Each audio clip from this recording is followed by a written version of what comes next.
શ્રી ગણેશાય નમઃ. જય શ્રી કૃષ્ણ. ભાઈઓ બહેનો, ધરમ કરમ ચેનલમાં આપ સૌનું સ્વાગત છે. આપણે સૌ જાણીએ છીએ કે હવે પછીનો જે જેઠ મહિનો છે તે અધિક માસ છે. પહેલો મહિનો છે તે અધિક માસ તરીકે ઓળખાય છે. તો આજે આપણે તે અધિક માસ વિશે, ઘણા લોકો તેને મળમાસ પણ કહે છે, તો તેના વિશે આપણે તેનું મહત્ત્વ, રહસ્ય, પૂજા, નિયમો અને આધ્યાત્મિક ફળ જોઈશું. અધિક માસ એટલે શું? તેને મળમાસ કેમ કહેવાય છે? અધિક માસનું આધ્યાત્મિક મહત્ત્વ શું છે? પૂજાપાઠ, નિયમો, દાન, ઉપવાસ, કથા, ભગવાન વિષ્ણુ સાથેનો સંબંધ આપણને આ માસમાં ખબર પડે છે. ભગવાનની ભક્તિનો મહિમા વિશેષ રહેલો છે. તેની કૃપા આપણને ઘણી ફળદાયી નીવડે છે. હિન્દુ ધર્મમાં દરેક તિથિ, વ્રત અને માસનું વિશેષ મહત્ત્વ છે, તે આપણે જાણીએ જ છીએ. તેમાં પણ ખાસ કરીને જે આ અધિક માસ આવે છે તેને આપણે અત્યંત પવિત્ર, કલ્યાણકારી અને મોક્ષદાયક માનીએ છીએ.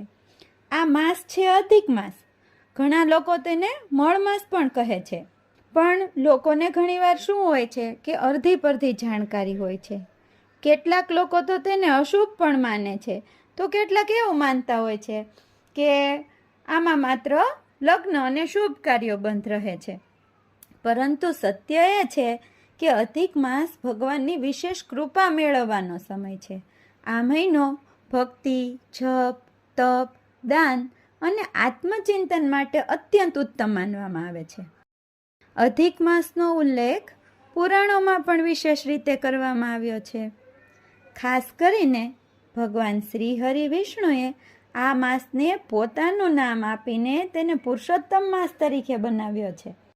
એટલે આ માસ માત્ર વધારાનો મહિનો નથી, પરંતુ આત્મશુદ્ધિ અને આધ્યાત્મિક પ્રગતિનો એક સારો એવો અવસર છે.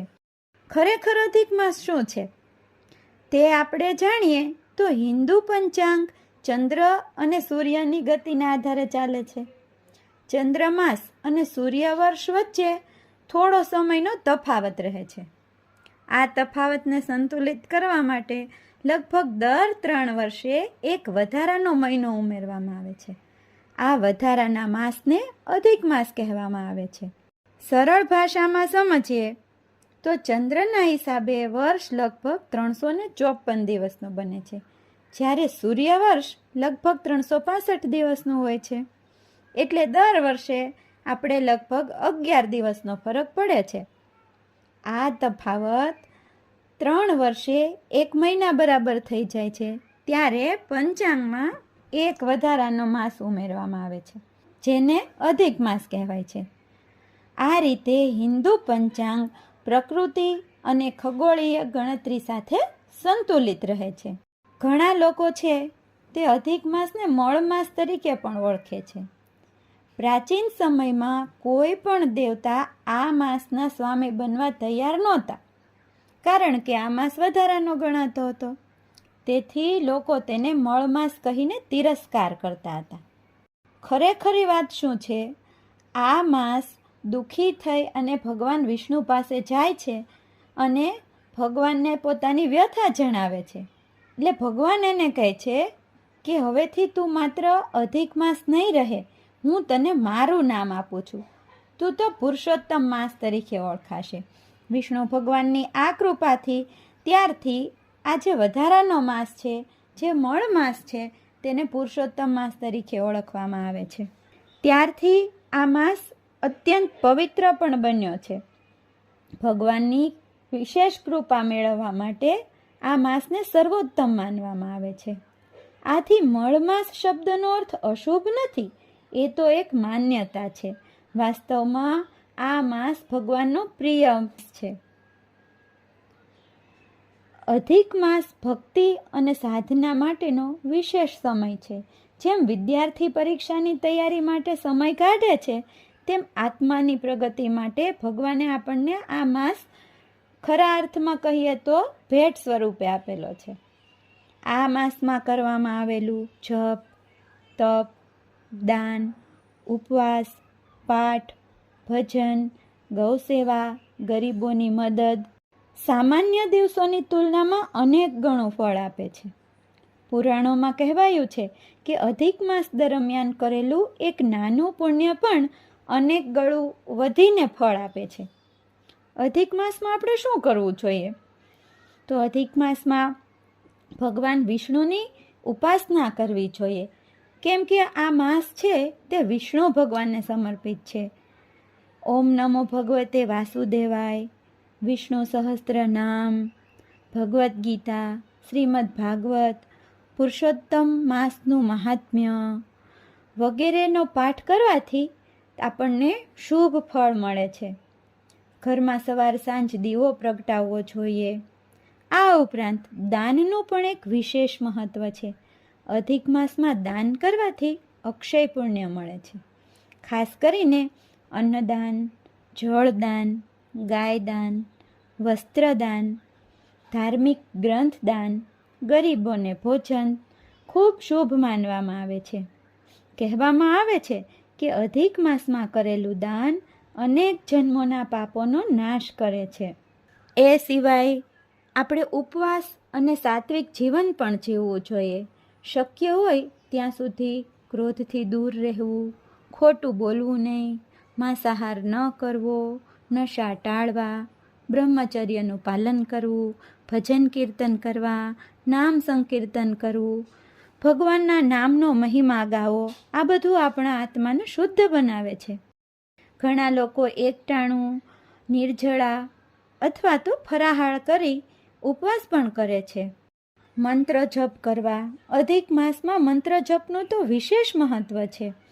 ખાસ કરીને ગાયત્રી મંત્ર, મહામૃત્યુંજય મંત્ર, વિષ્ણુ મંત્ર, રામ નામ જપ આત્મિક શાંતિ અને પાપ મુક્તિ આપે છે.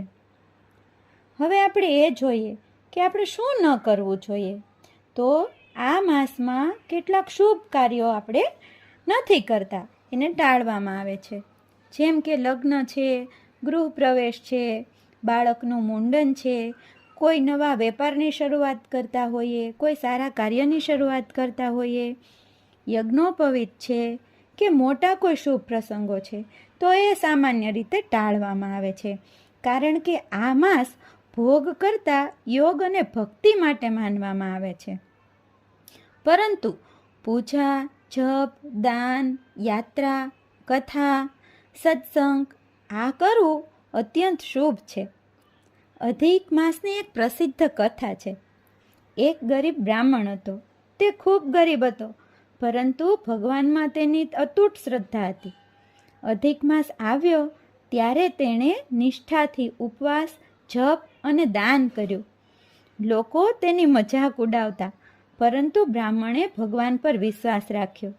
અધિક માસ પૂર્ણ થતાં ભગવાન વિષ્ણુ તેની સામે પ્રગટ થાય છે અને કહે છે, તારી ભક્તિથી હું પ્રસન્ન થયો છું.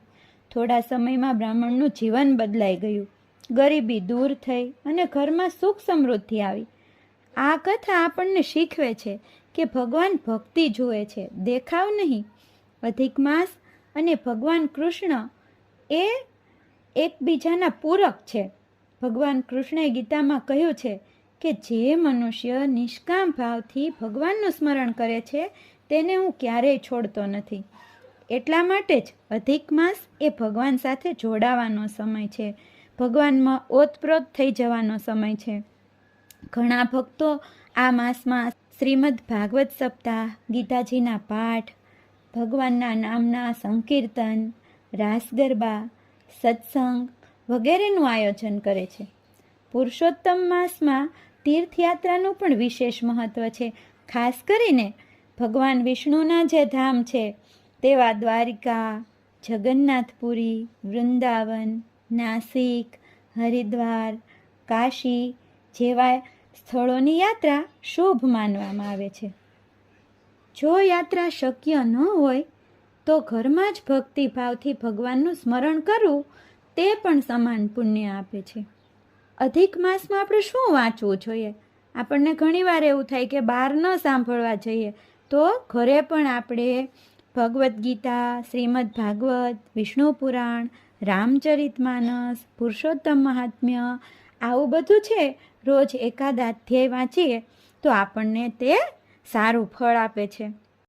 ખરેખર જોઈએ તો શું આ અધિક માસ છે એ અશુભ છે? ના, ઘણા લોકો હજી પણ માને છે કે અધિક માસ અશુભ છે, પરંતુ એ માન્યતા ખોટી છે. હકીકતમાં આ માસ તો ભગવાનનો પ્રિય માસ છે, ભક્તિનો માસ છે, પાપ મુક્તિનો માસ છે અને આત્માની શુદ્ધિ કરવાનો માસ છે. માત્ર વૈવાહિક અને ભૌતિક શુભ કાર્યો ટાળવામાં આવે છે.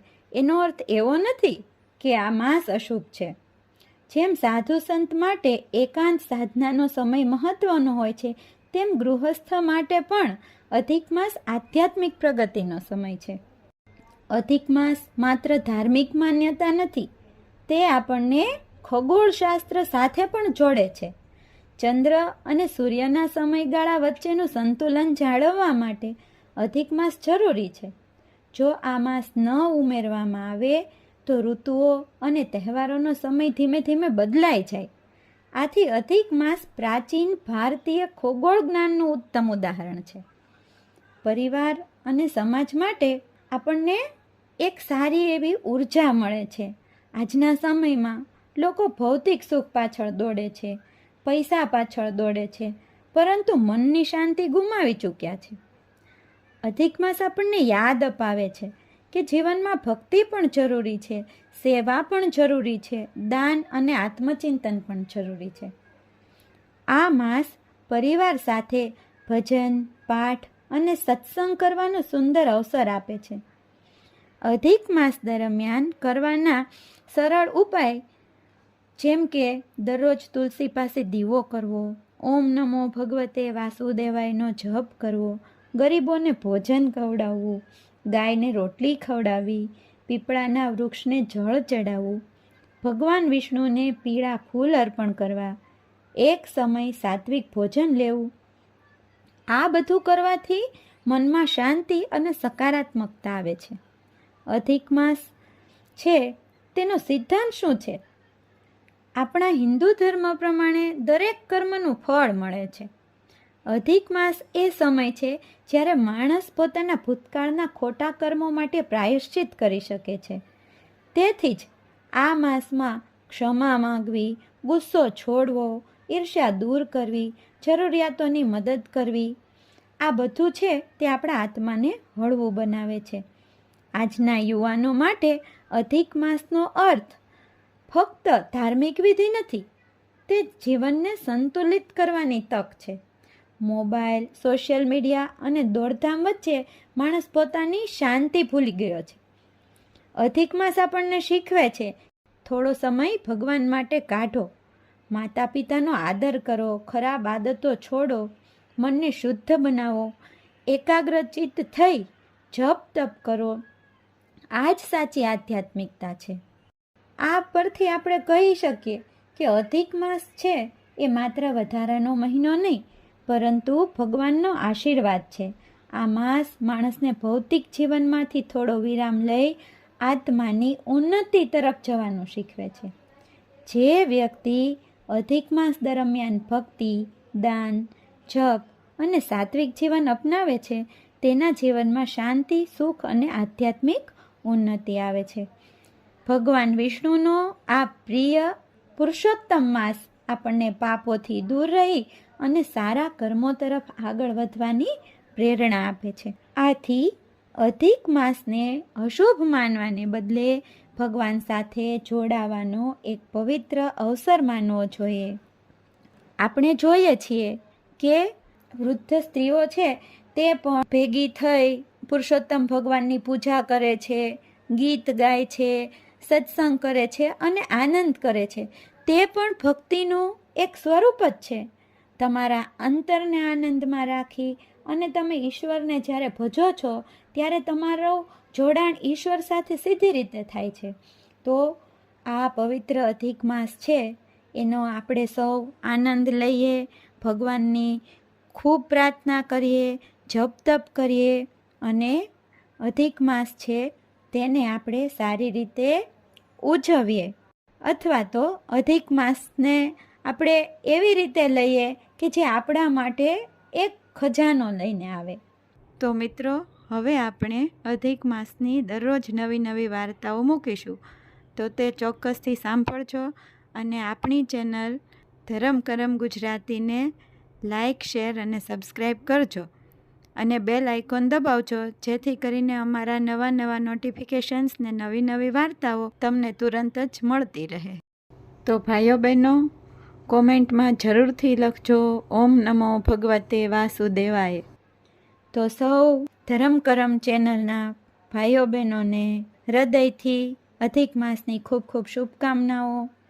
જય શ્રી કૃષ્ણ, જય શ્રી હરિ, જય શ્રી હરિ, જય શ્રી હરિ.